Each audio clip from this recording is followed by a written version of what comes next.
what's up YouTube? This is the theIROCC YouTube channel, ministry.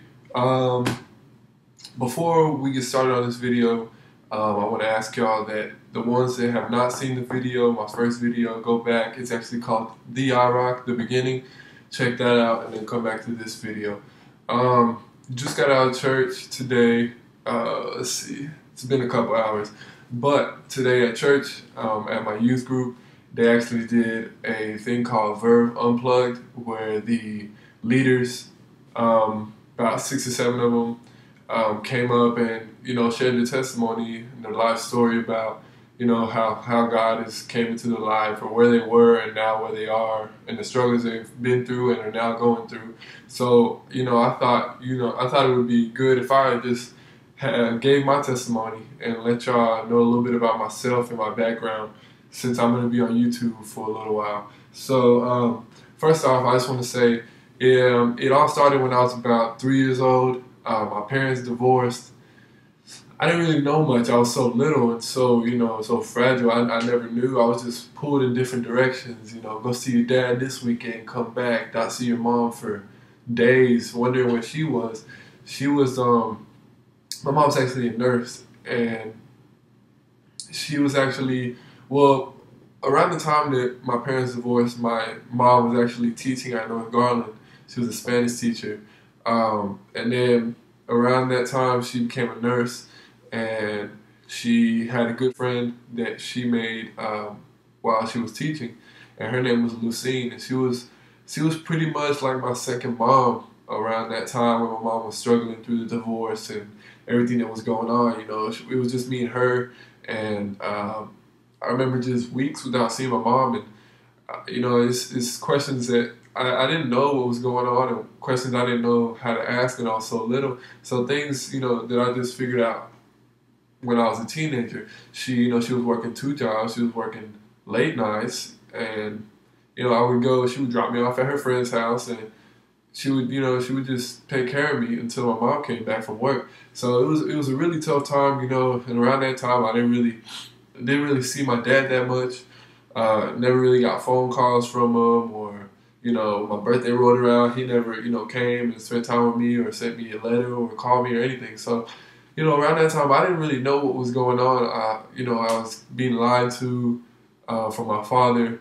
I remember he would pick me up in this big black Ford Explorer, and I used to love that thing. It was huge, and I was a little kid, and I was like, man, I want to go in there. It was a huge SUV, to me, because I was so little. And one day he picked me up, and he didn't pick me up in the Explorer, and I said, hey Dad, where's the Explorer? And he said, I got into a wreck, and I was like, oh, okay. So I never knew. He just told me, and whatever I heard, I believed. I was only around 4 or 5 when this happened. So so later on, I was told that the car got repossessed, and it was under my mom's name, and my dad wasn't paying any of it, and all this stuff that was in my mom's name, my dad wasn't owning up to it. So he was just basically just throwing it on my mom and just telling her, you know what, screw you, you deal with this. So there's a lot of things I never knew until I was older and fully could understand. But it was a while, just me and my mom, couple years, 3 or 4 years, and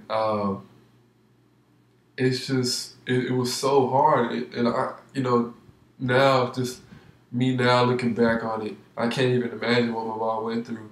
I was so little, I didn't even know what was going on, like I said. But looking back now, I just there's no point in shedding tears and crying about what happened. Things happen for a reason. Eventually my mom met my stepdad at a new church. It was actually a divorce thing where divorced people would go and find peace, and it was just like kind of a divorce group type thing. And they actually met there, and I've always been around him. He was with me when I was around 4, so I've grown up. He's always been there since I was a little kid, and I honestly, I can honestly say that that's been a blessing in my life. Is my stepdad coming in and filling in that void of not having a father. And I think, there's a lot of young men out there that, they want to act tough. They want to, feel like, man, I'm a G, I'm all this and that, I'm tough, nobody can break me. And, usually those are the guys that don't have, don't have a family, just, a dad, and they want to hold it all in. But the reality is, I know how it feels. I know that it sucks. I know deep down inside they're hurting, because that's the same way I was for a couple of years. And I didn't know what happened when I was older. I was like, man, why did this have to happen? Was it my fault? What could I have done differently? But I was so little, I just really wasn't much I could do. So, it didn't make sense that my dad wouldn't call me, wouldn't want to hang out with me, wouldn't want to pick me up. And, there was more to that. He was remarrying to another lady, and she had problems with my mom. So, she couldn't call him, even though she should be able to call him, because it's about me, and it's about us three, because, I'm their child. So it was a whole bunch of problems, and it just built up this anger inside of me, this sadness that wouldn't go away. And I was so upset. I don't know who I was upset at, or who to blame or what. So, it was a tough time in my life, and sometimes I still think about it. I'm like, man, how can this happen, Lord? Why would you make this happen? But truth is, the Lord makes everything happen for a reason. And I know you've all heard that saying, everything happens for a reason. Actually, I have some notes written down in my Bible about the things that kind of stood out to me tonight when people were giving their testimonies. Let's see. Different people go through different things. People are always going through storms. Even if you have it made, or if you don't have it made, there's always going to be a storm that you go through in your life. Remember, you can't do it on your own, no matter how good you think you are, how smart you think you are, it's just, you can't do it on your own. Reach for God. Reach for His guidance, pray to Him, stay in His word, and just be hungry for Him and reach for Him. He is the answer. And, I've said it before, I actually have another video of my testimony. If you look up I Heart Verve, all one word, you'll see the little thumbnail of my picture there, and it's about my testimony that I'm talking about right now. I just want to get into it a little deeper. I actually have a couple of, let's see, get my phone, a couple of verses that I want to get into right now. Proverbs 3:5-6. Trust in God from the bottom of your heart. Don't try to figure out everything on your own. Listen for God's voice in everything you do, everywhere you go. He's the one who will keep you on track. Don't assume that you know it all. Run to God, run from evil. So basically what that says is just give God full control of your life. Whatever you're going through, the struggles that you're going through, just give it to God, and He will come through. God will never fail you. He will always love you. Whatever you're going through, don't think it's too big for God. God made the universe. God made you. I think your problem is like this small to Him. Even though it sucks at the moment, whatever you're going through sucks, but God will ultimately come through.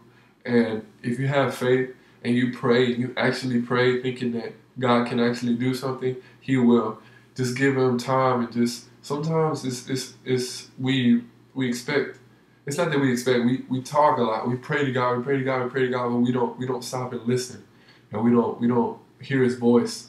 So basically, through my story, I don't know if any of y'all listeners grew up without a father, but it was a tough time for me. But for me to hand it in God's hands, leave it at the foot of the cross, just really took the burden off my shoulders. Because, I can beat myself up all I want, but I'm wasting time and I'm not going anywhere. So, I finally, this year just took it off my shoulders, just gave it to God, and just, I feel great. I don't have anything to worry about. I'm looking at my life now, and I'm doing awesome. I'm doing great, and I don't regret anything. So, You know, not that any of it didn't suck, it did. But everything happens for a reason. You know, we're not perfect. We're not, you know, we'll never be perfect.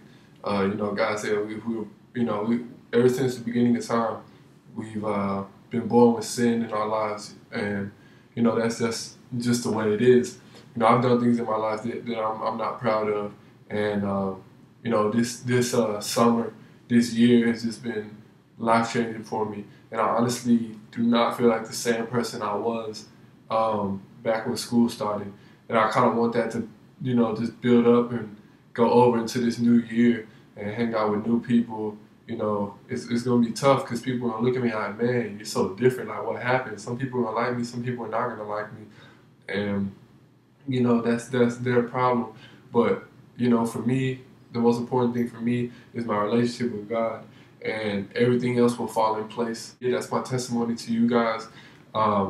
That's all. So yeah, guys, don't forget to follow me on Twitter, twitter.com/prgabe116.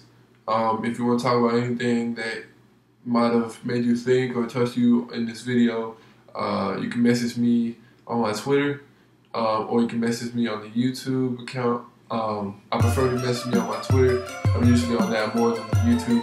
So thank you so much for watching the video. Comment, subscribe. Love y'all. I'm out.